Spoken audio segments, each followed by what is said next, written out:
Olá, caríssimos e caríssimas, graça e paz vos sejam multiplicados. Nós estamos numa das lições mais lindas de toda essa revista. No primeiro século da era cristã, a igreja cresceu sob o avivamento do Espírito e expandiu-se pelo mundo. Na mesma medida em que cresceu, surgiram também problemas na esfera social, demandando urgentes providências. Olha só, por uma sábia e unânime decisão, evidentemente, uma assembleia em Jerusalém, escolheu 7 homens de moral ilibada e cheios do Espírito Santo para administrarem este importante negócio. Atos 6, verso 3.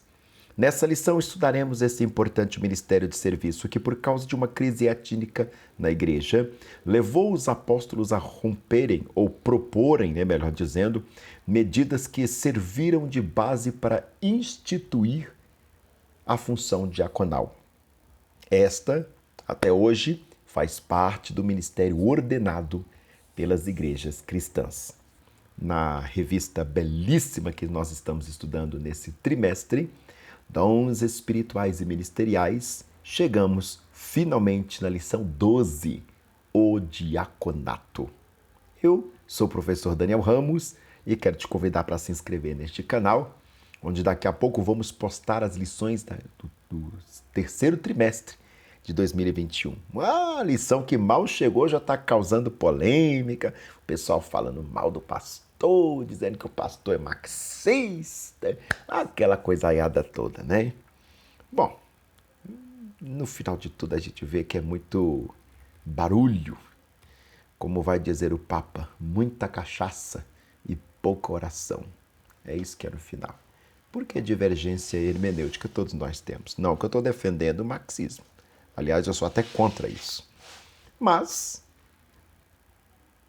toda divergência é um enriquecimento para o diálogo, desde que não fuja à sã doutrina.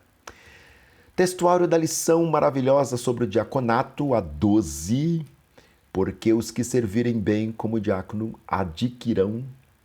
Não, adquirirão não tem jeito, né, gente? Pelo amor de Deus, é emoção demais em fazer essa revista. Volta de novo. Rebobina essa fita. Porque os que servirem bem como diáconos adquirirão para si uma boa posição e muita confiança na fé que há em Jesus Cristo. 1 Timóteos, capítulo 3, verso 13. Embora o diaconato seja um ministério específico, a diaconia é uma missão de todo crente. Sim, todo cristão é diácono. A gente usa muito a expressão obreiro, né? Eu estava conversando com a minha avó hoje mais cedo e ela falando comigo, o pessoal lá na igreja fala que eu sou obreira. Eu acho essa palavra muito feia, porque na época antiga, obrar é fazer as necessidades. Então, na cabeça dela, que é uma pessoa antiga, ela entende que obreiro é quem fica fazendo necessidades. Eu odeio essa palavra é muito feia. Eu falei, não, vó, acalme-se, obreiro vem de obra. Eu prefiro diaconisa mesmo. Esse negócio de obreiro é muito esquisito essa palavra. Aí a gente deu umas risadas, enfim, né? Mas só para vocês verem que coisa engraçada. 1 Timóteo, capítulo 3, verso 8 ao 13, a leitura bíblica em classe. Eu sempre sugiro aos meus alunos e alunas que façam a leitura do texto. E como eu estava dizendo, todo mundo que é obreiro na igreja acaba exercendo a diaconia. Porque diaconia nada mais é, e aqui eu vou dar um spoiler da lição, a administração eclesial. Ou seja, toda a administração, toda a tarefa eclesial é diaconia. Então, se você envolve na liderança de um departamento, você é diaconia. Você é diácono, perdão. Se você está na direção de um departamento, você é diácono. A gente fica, o obreiro fulano de tal, o cooperador fulano de tal. Essas palavras não estão na Bíblia, essas palavras do ponto de vista ministerial, do ponto de vista eclesial, elas não estão em contexto, elas aparecem de um ponto de vista subjetivo, então a gente não pode contar como coisa paulativa, mas dentro do termo correto é diaconia. Eu não sei por que as pessoas ficam inventando esse monte de palavra, né? O objetivo dessa lição é mostrar a importância da função do diácono. Isso mesmo, é uma importantíssima função. Analisar o estilo da vida diaconal de Jesus, explicar a instituição do ministério do diácono e discorrer sobre o perfil e a função do diácono. Evidentemente, imagina a igreja sem diaconia, agora que eu acabei de falar para você que toda a função administrativa da igreja é diaconia. Toda a função de labor da igreja é diaconia. Ah, a irmã lá que prepara a mesa da ceia. Preparar as mesas é serviço de diaconia. Então, você exerce diaconia. Ainda que não formalmente, né? Vamos lá para o tópico primeiro da nossa lição, a diaconia de Jesus Cristo. Evidentemente, nós estamos trabalhando uma prerrogativa da Igreja Apostólica e toda a fundamentação da apostolicidade da fé, ela é encontrada em Jesus Cristo. E, maravilhosamente bem, o autor começa a partir da pessoa do próprio Senhor Jesus. Nada mais maravilhoso. É que ele retoma o respeito novamente. O termo diaconia vem do grego, que significa ministério ou serviço. A vida inteira de Jesus aqui na Terra demonstrou o verdadeiro sentido de diaconia, todos os seus aspectos, né? Em todos os seus aspectos. Na realidade, seu ministério terreno evidenciou quanto ele foi apóstolo da nossa confissão. O apóstolo é o primeiro diácono de uma comunidade, assim como o pastor é o primeiro diácono de uma comunidade. Quando você sai da função de diácono e passa a ser pastor, por exemplo, ou passa a ser presbítero, evidentemente você não deixa de ser diácono. Na verdade, você está anexando mais uma função na sua vida. Porque o primeiro diácono de uma comunidade é o seu pastor. Né? Por isso que ele está tomando a prerrogativa de apostolado. Hebreus 3:1, profeta, Lucas 24:19, evangelista, Lucas 4:18-19, pastor, João 10:11, mas principalmente diácono por excelência, Mateus 20:28. O apóstolo Paulo diz que Jesus, sendo em forma de Deus, não teve por usurpação ser igual a Deus, mas aniquilou-se a si mesmo, tomando forma de servo, fazendo-se semelhante aos homens. Filipenses 2:6-7. Aqui ele tinha forma de Deus, eternidade, e agora toma forma de homens, limitação temporal. É muito interessante isso. Segundo a Bíblia de Estudos, palavra-chave, a expressão tomando forma de servo denota o sentido de uma condição humilde. Ele tinha ilimitude, agora está limitado no seu sentido carnal temporal. Estava na eternidade, agora está no tempo, no hoje, no amanhã. Vê se você percebe. E além de tudo isso, que já é muita humilhação, ele vai se fazer servo da humanidade. É tão interessante que tem uns teólogos que vai dizer, né? A maior humilhação de Jesus não foi subir na cruz do Calvário, mas sim foi descer da sua glória no mundo terreno. Na véspera da sua crucificação, o Senhor Jesus reuniu os 12 discípulos para comer a última ceia. Tomando uma toalha e uma bacia com água, ele começou a lavar os pés dos discípulos um a um. João 13, versos 4 e 5. O autor já tinha falado sobre esse assunto e você vê que ele vai retomando isso como um insistente exemplo de diaconia, de serviço, de servo em Jesus Cristo. Aquele que quer ser Senhor de todos, começa servindo a todos. Não há atitude mais comovente do nosso Senhor como o relato do lava-pés, demonstrando serviço, exemplo e humildade. A diaconia da toalha e da bacia é a convocação cristocêntrica para uma vida de serviço humilde. João 13, versos 12 e 17. Aliás, junto com a palavra temor, a palavra humildade está na lista que eu considero, esse é um pensamento meu, de palavras caras para a igreja hoje, né? Está faltando tanto temor quanto está faltando humildade. E você vê que parece que uma coisa condiz a outra. Quem não tem temor, com certeza não tem humildade. Quem não tem humildade, dificilmente vai ter temor. Às vezes, nós, enquanto professores, entramos em sala de aula, né? Você faz ali o bacharelado, faz a pós-graduação, faz mestrado, está no doutorado, e aí você chega em sala de aula, num curso médio em teologia, aluno que está pisando pela primeira vez num ambiente teológico, quer discutir com a gente como se fosse de igual para igual. Aí você começa a perceber o completo disparate de humildade que essa pessoa tem. Ou é doido, toma remédio fortíssimo, ou não sabe nem o que está fazendo ali. né? Porque a partir do momento que eu entro dentro de um curso, eu parto do pressuposto que eu não sei e eu quero aprender. E eu posso até saber, mas saber de forma equivocada. Então, primeiro eu vou ouvir e fazer uma análise, julgar isso, para depois ir querer debater com o professor. Isso é muito sério, né? Certa vez, Tiago e João pediram ao Senhor lugares de destaque, à direita e à esquerda de Jesus, quando da implantação do seu reino. Marcos 10, 35 ao 37. Os discípulos ainda não haviam compreendido a mensagem de Jesus, evidentemente. A proposta do Nazareno nunca foi de estabelecer uma hierarquia de poder temporal para a sua igreja, mas a de serviço conforme demonstra sua resposta a eles. Abre aspas. Entre vós não será assim. Antes, qualquer que entre vós quiser ser grande, será o vosso serviçal. Serviçal em grego, diáconos. Qualquer que dentre vós quiser ser o primeiro, será servo de todos. Porque o Filho do Homem também não veio para ser servido, mas para servir e dar a sua vida em resgate de muitos. Marcos 10, do 43 a 45. O Senhor Jesus dispensa qualquer comentário, né, irmãos? Enquanto tantas pessoas se sentem entronizados em nosso meio, inacessíveis, cheio de protocolos, cheio de tanta burocracia, o Senhor Jesus se declara como aquele que veio para servir. Aquele que é Senhor de todas as coisas está despindo-se do seu trono para ocupar o lugar de servo. Enquanto muitos aqui que ainda nem ocuparam o lugar de servo, nem sabem o que significa a palavra servo e aguenta que ela vai alfinetada, se acham senhores e estão entronizados acima do bem e do mal.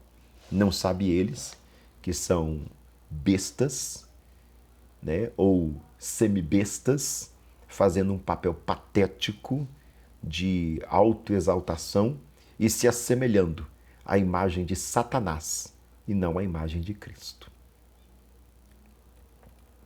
Síntese do tópico primeiro, a diaconia de Jesus Cristo está centralizada na disponibilidade em servir o próximo. Aliás, o Senhor Jesus resume todos os mandamentos em 2: amar a Deus sobre todas as coisas e amar a teu próximo como a ti mesmo. É muito interessante essa síntese que o autor nos traz. Eu estou percebendo muito rica essa lição. A instituição dos diáconos, como acontece isso? A palavra diácono, como nós já dizemos, diakonos, vem do, segundo o dicionário Vine, ou Vine, como algumas pessoas costumam dizer, refere-se àquele que presta trabalho voluntário, aludindo aos exemplos dos criados domésticos nos tempos do Novo Testamento. O termo destaca em especial a função de um mestre ou de um pastor cristão, entrelaçando o sentido técnico do diácono ou diaconisa. Outra palavra grega relacionada a diácono é doulos. Esta refere-se a um servo ou a escravo. Mateus 13, 27 e 28, João 4 e 51. É dessa palavra doulos que vem a palavra doulas, que eram as escravas ou servas que ajudavam as mulheres a ganhar neném, que aí surge a palavra Douglas, né? A linguística é muito linda, né? Portanto, a ideia preponderante que a função do diácono remonta é a do serviço voluntário prestado pelo ministro, o servo ou assistente a alguém. E qual é a origem do diaconato? Eu tenho certeza que vocês perguntam isso. Como é que nasce isso? Vamos responder? A bênção, problema e reivindicação são palavras-chave para o advento do ministério formal dos diáconos em o Novo Testamento. A bênção foi o extraordinário crescimento da igreja local em Jerusalém. A questão étnica, causada pela situação social de muitos que aceitavam a fé, especialmente envolvendo viúvas judias de fala hebraica e de fala grega, Atos 6:1, era o problema. Reivindicação por ser vista na manifestação verbal dessas viúvas que, sentindo-se injustiçadas pelo que elas interpretaram ser uma forma de discriminação dos líderes em Jerusalém, cobraram a sua assistência. Atos 6:1. E aí como é que acontece? Ou seja, tem uma bomba aí caracterizada por 3 situações complexas que vai originar. E o autor vai descrever como bênção, problema e reivindicação. A bênção, a igreja está crescendo. O problema Tem viúvas estrangeiras, mas de fala hebraica, que não estão sendo assistidas. Nada parecido com os dias de hoje. Não, mera semelhança, viu? Imagina que isso. Não, nem tento fazer esse tipo de coisa. Reivindicação quando elas dão um grito. As injustiçadas vai dar o grito. Para resolver o impasse, orando e impondo-lhe as mãos, os apóstolos separaram 7 irmãos de boa reputação, cheios do Espírito Santo e de sabedoria, para administrar uma questão étnica e social. Atos 6, 2-7. Foi uma decisão de caráter pacificador e de muito bom senso para a igreja não se perder em permanentes desentendimentos. O objetivo era estimulá-lo a resolver questões recorrendo o caminho equivocado antes aderido pelos líderes até aquele momento. Assim, eles puderam executar as mudanças necessárias e resolveram uma questão que poderia trazer sérios problemas para a igreja de Jerusalém.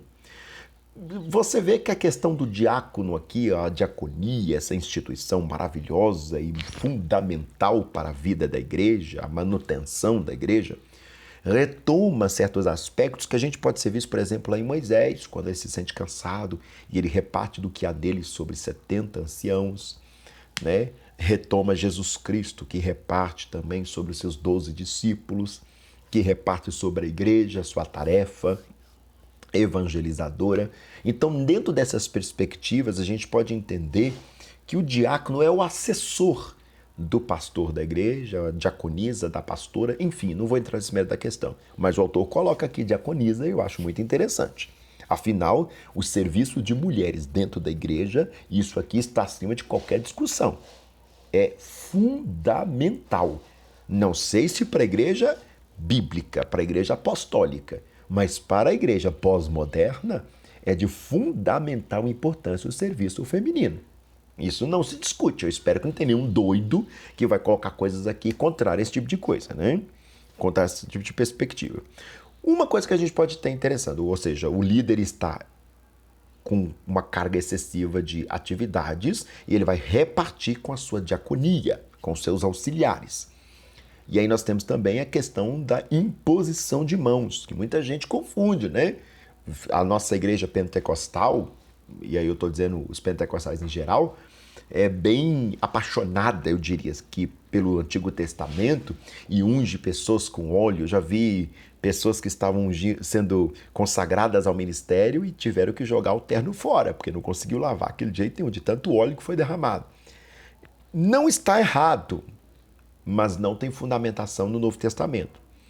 O derramar de óleo, eu estou dizendo que não está errado pelo fato de que as tradições vão acontecendo e dependendo do quanto tempo isso acontece, vira uma tradição. Não está errado por isso. Mas do ponto de vista bíblico é desnecessário, porque as pessoas são consagradas ou ordenadas, como vocês queiram dizer, não ungidas, essa palavra não entra aí em ministério.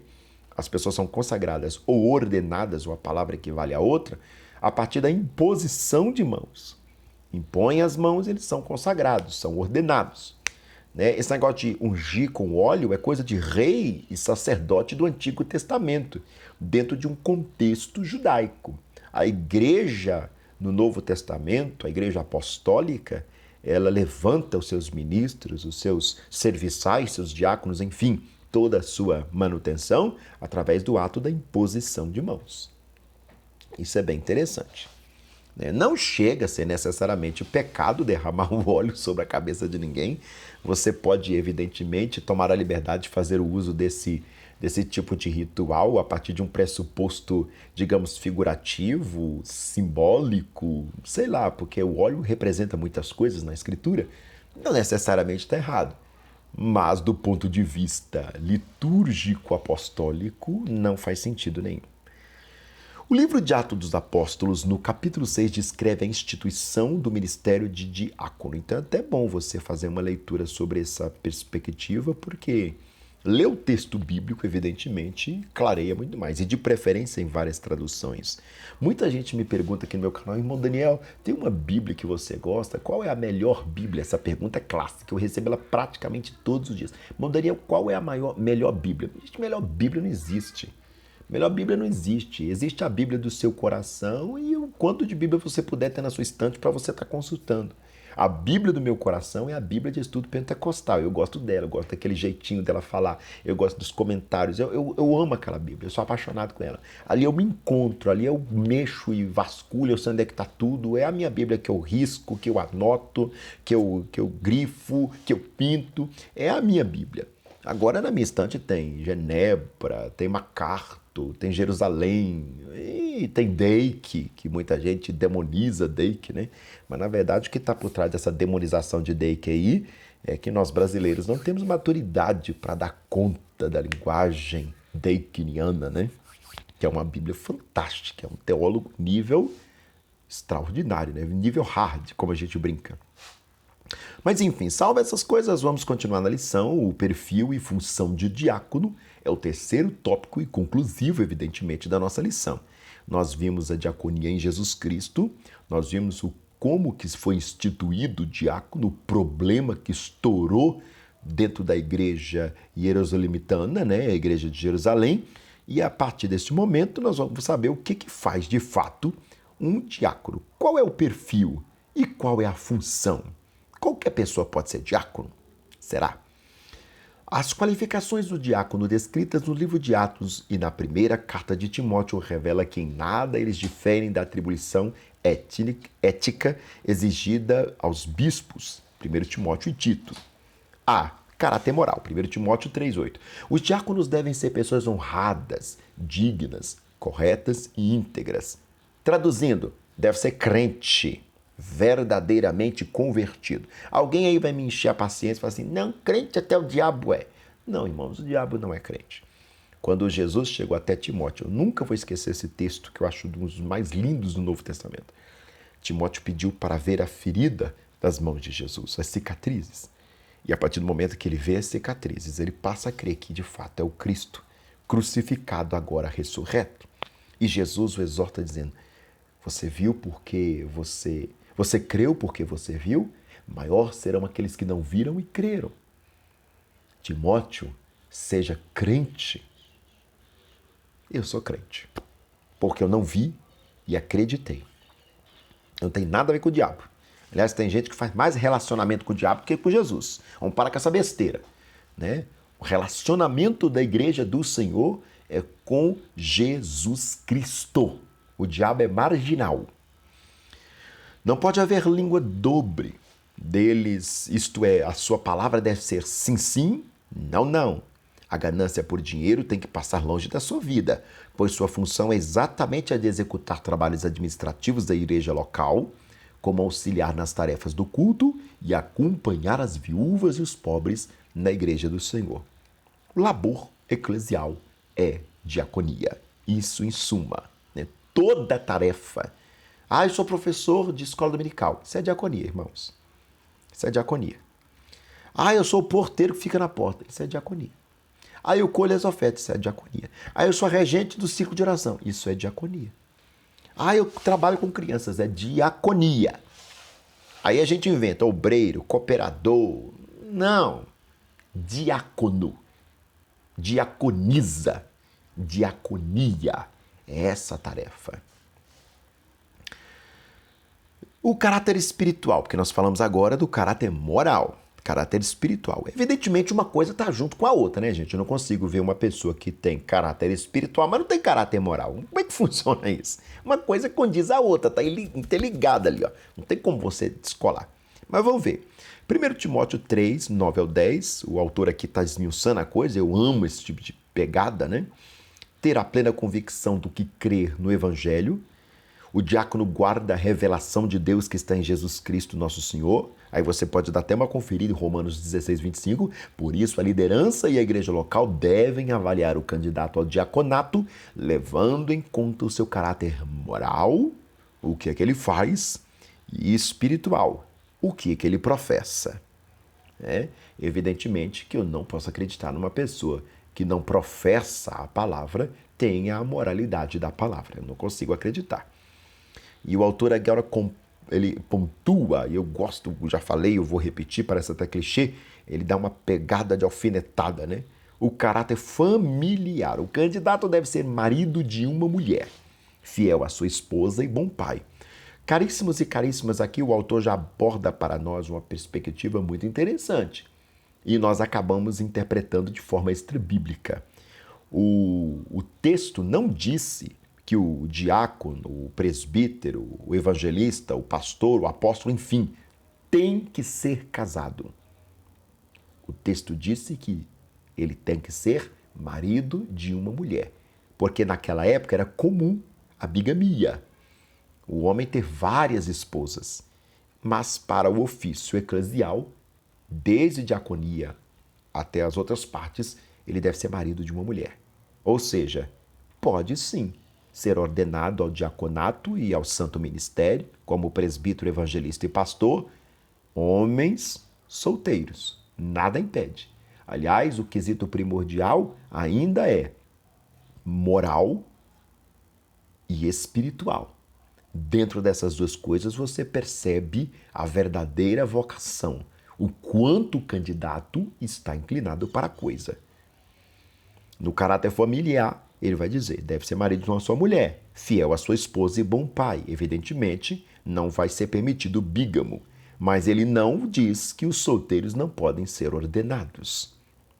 A exemplo dos bispos, os diáconos devem ser zelosos com o seu lar, amar suas esposas com amor sacrificial.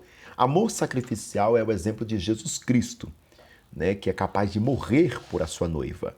Né? Enquanto no jardim do Éden, a partir do momento que Deus chega para Adão, ele culpa a esposa que Deus deu para ele, no Calvário, Jesus defende a noiva que o Pai deu para ele. Ele defende ela. E é muito lindo isso. É por isso que Hebreus vai dizer que Jesus é o novo e definitivo Adão. Devem respeitar seus filhos para obter deles o mesmo respeito. Eu acho muito interessante essa palavra respeito, porque autoritarismo, né, é diferente de temor. Respeito é diferente de autoritarismo. Uma coisa não é a outra. As pessoas podem te respeitar, mas não necessariamente precisam te temer. Eu não quero que ninguém me tema. Eu quero que as pessoas me respeitem. Enquanto um teólogo, enquanto um professor, enquanto servo de Deus, enquanto membro de uma comunidade de fé que se chama igreja. Eu quero.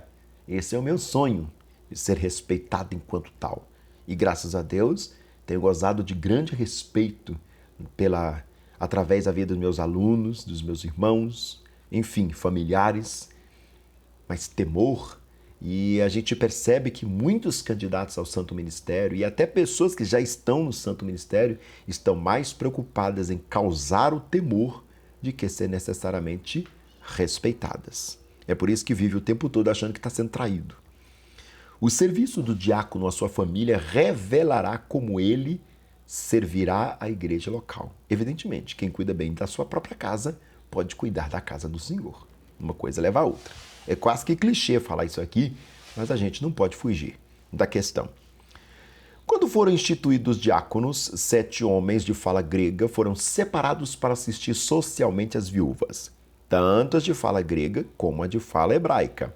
Os diáconos não podiam permitir que houvesse injustiça de caráter social na igreja do primeiro século. A função do diaconato era fundamentalmente de caráter social. Hoje, a função primordial do diácono é auxiliar a igreja através das orientações do seu pastor em atividades ligadas, como visitar enfermos, necessitados, desviados, bem como cuidar das tarefas espirituais ligadas ao culto, como de distribuir os elementos da ceia do Senhor, recolher as contribuições para a manutenção da igreja local, os dízimos e as ofertas, e auxiliar na ordem e na segurança da liturgia do culto, bem como as outras tarefas já mencionadas, que inclusive eu já mencionei aqui.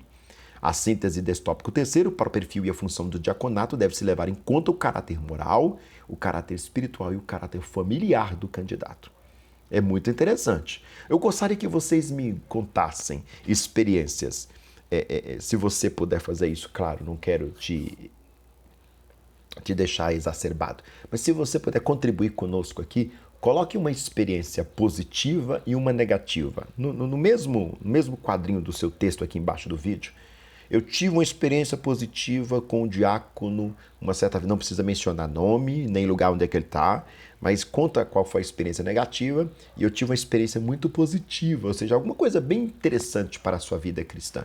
Evidentemente, as experiências positivas são infinitamente maiores do que as negativas, mas também é verdade que as negativas marcam mais.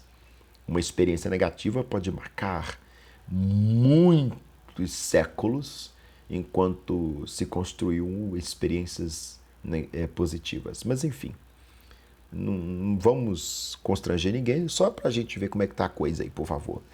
Não esquece de falar onde é a sua cidade, tá? Eu sou da cidade tal, só para me saber de onde você é. Vou dar um coraçãozinho para todo mundo, ó. O professor hoje tá um amor. Tá quase um ursinho carinhoso, né? Apesar que eu tô um pouco gordinho, mas deixa para lá. Vamos concluir essa lição. Então, o diaconato foi instituído pelos apóstolos de Cristo quando a comunidade cristã cresceu e precisou ter pessoas que pudessem resolver questões relacionadas a problemas sociais que demandavam atenção e cuidado. Hoje, os diáconos servem a igreja e a Deus em trabalho diferente. E a liderança das igrejas locais devem valorizar o seu trabalho e reconhecê-los como excelentes servidores do reino de Deus, pois, no sentido lato, todos somos diáconos da Igreja de Deus. Sentido lato aqui seria como dizer, no sentido objetivo, né? Ou no sentido extenso da coisa, não estrito. É isso que está dizendo. Se você quiser uma sugestão para sua aula, peça aos alunos para fazer numa folha de ofício e escrever com uma caneta grande, em poucas palavras, o que ele pensa a respeito de diaconato. E enquanto você estiver dando aula, você vai apontando para isso, porque antes da aula você vai e cola nas paredes com fita adesiva, aquela fita que você tira, né? E coloca assim. É muito interessante, que aí você já pode, porque ajuda muito o visual do aluno. E ele vai ver o que ele contribuiu, né? Ou aí você pode sugerir no WhatsApp, ó, tragam para a nossa aula 2 folhas de ofício, uma coisa positiva, uma coisa negativa que você pensa a respeito do diaconato. E aí você monta um lado negativo e um lado positivo. Isso vai ficar bem interessante para você ir dando aula e apontando as frases e o aluno se encontrando dentro do preparo da aula, que você vai trazer o aluno para ser um diácono dentro da sua aula de escola bíblica dominical. Bom, é uma sugestão e eu acho muito interessante. Pequenos exemplos podem fazer grandes pessoas. Deus abençoe sua vida. Te espero na última lição desse trimestre. E eu sei que o Senhor vai nos abençoar bastante. Beijo no seu coração e fique com Deus.